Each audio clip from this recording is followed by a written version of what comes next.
മലയാളി പ്രേക്ഷകർക്ക് പ്രിയങ്കരിയാണ് ലക്ഷ്മി ഗോപാലസ്വാമി. അഭിനേത്രി മാത്രമല്ല, മികച്ച നർത്തകി കൂടിയാണ് നടി. ലോഹിതദാസ് സംവിധാനം ചെയ്ത അരയന്നങ്ങളുടെ വീട് എന്ന ചിത്രത്തിലൂടെയാണ് ലക്ഷ്മി സിനിമയിലേക്ക് എത്തിയത്. ആദ്യ ചിത്രത്തിൽ തന്നെ കേരള സംസ്ഥാന ചലച്ചിത്ര അവാർഡ് ലക്ഷ്മി സ്വന്തമാക്കി. പിന്നീട് കൊച്ചു കൊച്ചു സന്തോഷങ്ങൾ, കനകസിംഹാസനം എന്നിങ്ങനെ വിവിധ ചിത്രങ്ങളിൽ ലക്ഷ്മി അഭിനയിച്ചിട്ടുണ്ട്. മമ്മൂട്ടി, മോഹൻലാൽ, സുരേഷ് ഗോപി, ജയറാം എന്നിവർക്കൊപ്പം അഭിനയിക്കാൻ താരത്തിന് സാധിച്ചിട്ടുണ്ട്.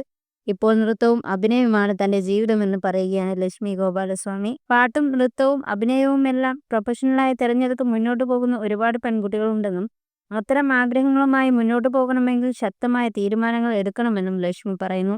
നൃത്തവും അഭിനയവുമാണ് ജീവിതമെന്ന് ഞാൻ തീരുമാനിച്ചുറപ്പിച്ചതാണെന്നും വിവാഹപ്രായമായപ്പോൾ ചോദ്യങ്ങൾ ഉയർന്നെന്നും നടി പറഞ്ഞു. എന്നാൽ അമ്മയാകലും കുട്ടികളെ വളർത്തലുമല്ല തന്റെ വഴിയെന്ന് മനസ്സിലാക്കിയെന്നും അതിഷ്ടപ്പെടുന്നവരോട് തനിക്ക് സ്നേഹവും ബഹുമാനവുമാണെന്നും ലക്ഷ്മി കൂട്ടിച്ചേർത്തു. ഗൃഹലക്ഷ്മിയാണ് സംസാരിക്കുകയായിരുന്നു നടി. പാട്ടും നൃത്തവും അഭിനയവുമെല്ലാം പ്രൊഫഷണലായി തിരഞ്ഞെടുത്ത് മുന്നോട്ട് പോകുന്ന ഒരുപാട് പെൺകുട്ടികളുണ്ട്. അത്തരം അനുഗ്രഹങ്ങളുമായി മുന്നോട്ട് പോകണമെങ്കിൽ ശക്തമായ ചില തീരുമാനങ്ങൾ എടുക്കുകയും നടപ്പിലാക്കുകയും വേണം. വിവാഹപ്രായമായപ്പോൾ സ്വാഭാവികമായും കുടുംബത്തിൽ നിന്നും സമൂഹത്തിൽ നിന്നും സമ്മർദ്ദങ്ങൾ ഉയർന്നു. എന്നാൽ നിർബന്ധങ്ങൾക്ക് വഴങ്ങി എൻ്റെ ആഗ്രഹത്തെ വഴിതിരിച്ചു വിടാൻ മനസ്സൊരുക്കമായിരുന്നില്ല. അമ്മയാകലും കുട്ടികളെ വളർത്തലുമല്ല എൻ്റെ വഴിയെന്ന് ഞാൻ തീരുമാനിച്ചിരുന്നു. അതിഷ്ടപ്പെടുന്ന അങ്ങനെ ജീവിക്കുന്ന ഒരുപാട് പേർ എനിക്ക് ചുറ്റുമുണ്ട്. അവരോട് എനിക്ക് സ്നേഹവും ബഹുമാനവുമാണ്, ലക്ഷ്മി ഗോപാലസ്വാമി പറയുന്നു.